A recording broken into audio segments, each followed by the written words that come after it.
ఓం నమో వెంకటేశాయ. తిరుమల తిరుపతి చరిత్ర గురించి, రహస్యాల గురించి ఇప్పుడు మనం తెలుసుకుందాం. అందరికీ నమస్కారం. ఈరోజు మనం తెలుసుకోబోతున్నది కలియుగ వైకుంఠుడు తిరుమల తిరుపతి దేవస్థానం చరిత్ర.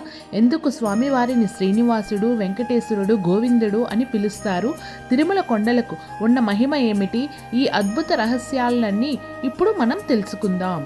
ఓం శ్రీ వెంకటేశ్వర స్వామి నమో నమః. తిరుమల ప్రపంచంలో అత్యంత ప్రాచీనమైన పవిత్రమైన తీర్థక్షేత్రాలలో ఒకటి. ఇది ఆంధ్రప్రదేశ్లోని శేషాచల పర్వతాలపై వెలిసి ఉంది. ఇక్కడ కొలువైన శ్రీ వెంకటేశ్వర స్వామి కలియుగంలో భక్తుల్ని కాపాడే ప్రత్యక్ష దైవంగా పూజింపబడతారు. భూలోకంలో ధర్మం తగ్గిపోతున్న సమయంలో భక్తుల రక్షణ కోసం శ్రీ మహావిష్ణువు కలియుగంలో అవతరించారు. భృగు మహర్షి పరీక్ష అనంతరం లక్ష్మీదేవి వైకుంఠానికి విడిచి వెళ్ళిపోవడం విష్ణుమూర్తి భూలోకానికి వచ్చారు. ఆయన వెంకటాద్రి పర్వతంపై శ్రీనివాసునిగా నివాసం ఏర్పరచుకున్నారు. తరువాత లక్ష్మీదేవి పద్మావతి దేవిగా అవతరించి శ్రీనివాసుడితో వివాహం జరిగింది. ఈ వివాహానికి దేవలోకంలో ధన సాయం లభించలేదు. అందుకే స్వామివారు కుబేరుని వద్ద అప్పు తీసుకుంటారు. ఈ అప్పు ఇప్పటికీ భక్తులు తమ కానుకల ద్వారా తీర్చుతున్నారనే నమ్మకం ఉంది. తిరుమలలో స్వామివారికి ప్రతిరోజు సుప్రభాతం, తోమాల సేవ, అర్చన, ఏకాంత సేవ వంటి నిత్య సేవలు జరుగుతాయి.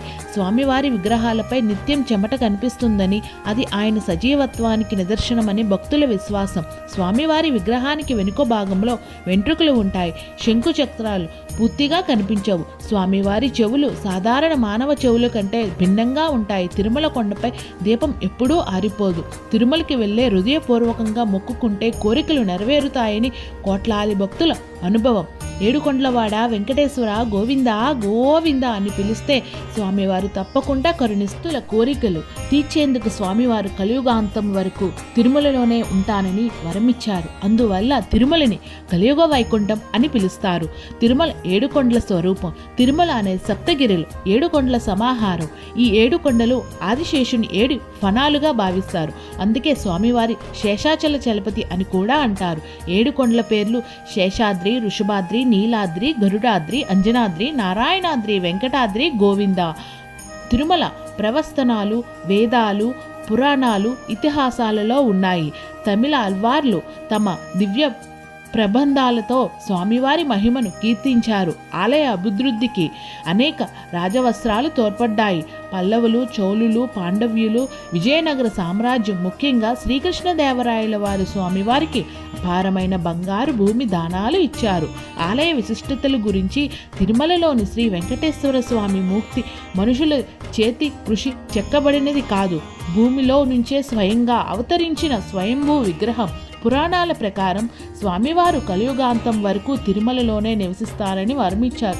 అందుకే ఈ క్షేత్రాన్ని కలియుగ వైకుంఠం అంటారు. ప్రతిరోజు నిత్య అభిషేకం తరువాత స్వామివారి విగ్రహంపై చెమట కనిపించడం ఆశ్చర్యకరం. ఇది స్వామివారి జీవితత్వానికి సంకేతంగా భక్తులు విశ్వసిస్తారు. స్వామివారి జుట్టు నిజమైన మానవ జుట్టులా పెరుగుతుందని నమ్మకం. అందుకే భక్తులు జుట్టు సమర్పణ చేస్తారు. స్వామివారి విగ్రహం వెనకాతల చెవు పెడితే ఓం అనే శబ్దం ఇప్పటికీ వినిపిస్తుందని ఆలయ సేవకులు చెప్తారు. స్వామివారి విగ్రహంపై వేసే పచ్చకర్పూరం ఎలాంటి హాని లేకుండా శబ్దాలుగా కొనసాగుతుంది.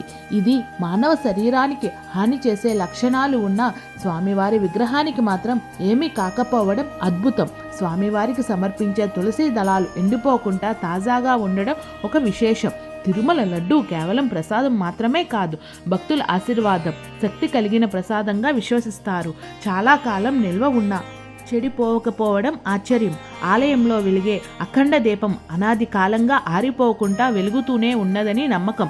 స్వామివారి ఛాతిపై ఉన్న నామం కింద శ్రీ మహాలక్ష్మి నిత్య నివాసం చేరుతుందని విశ్వాసం. అందుకే ఆ చోటు తాకరాదు.